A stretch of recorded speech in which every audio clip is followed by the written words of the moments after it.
안녕하세요. 가속노화의 종말과 혈관역의 저자 닥터 박민수입니다. 오늘 저의 신간 혈관역이 제게 도착했습니다.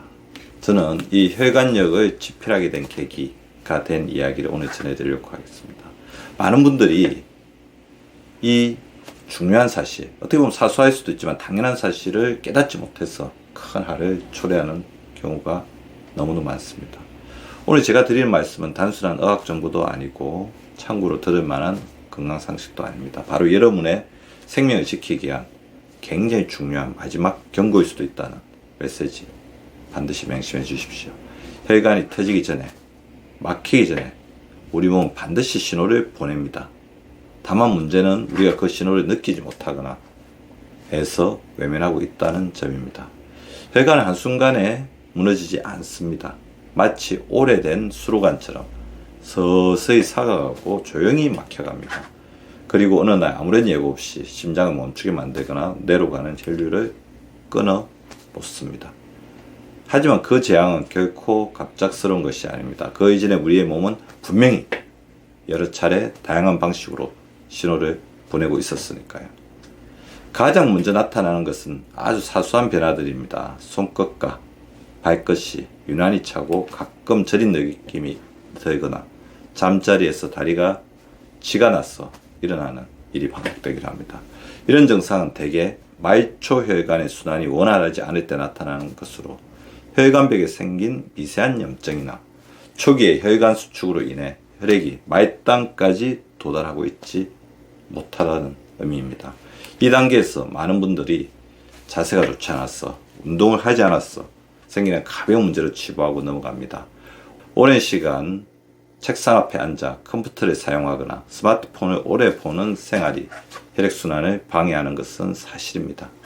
하지만 우리는 이러한 증상들의 본질적 원인을 운동 부족이나 잘못된 자세 탓으로만 돌리며 혈관 자체의 이상 신호라는 더 깊은 경고는 놓쳐버리고 마는 것입니다.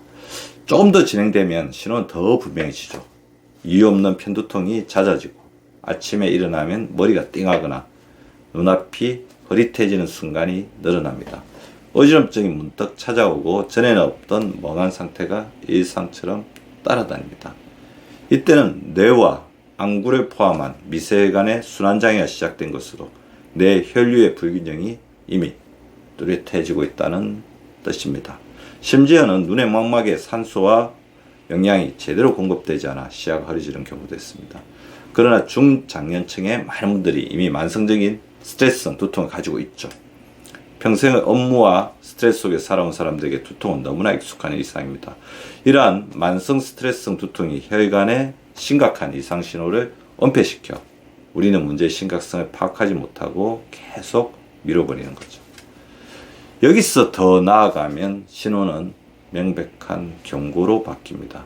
가슴이 쪼여드는 듯한 통증, 갑자기 숨이 막히는 듯한 호흡곤란, 이유 없는 극심한 피로감, 머릿속이 뿌얘지며 집중력이 뚝 떨어지는 증상들이 나타나기 시작합니다.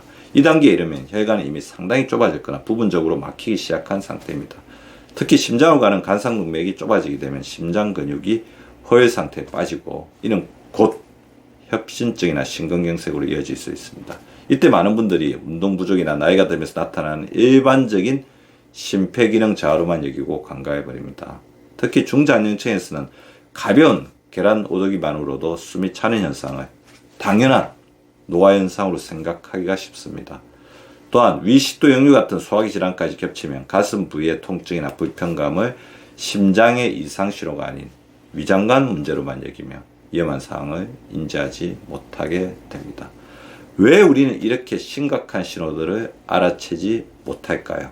그 이유는 현대인의 삶이 신호를 들을 수 없도록 만들어버렸기 때문입니다. 아침부터 밤까지 쉴 새 없이 쏟아지는 업무, 멈추지 않는 스마트폰 알림, 자율신경계를 자극하는 카페인과 야근, 그리고 언제 느끼는 긴박감, 우리는 늘 생존 모드에 갇혀 있습니다.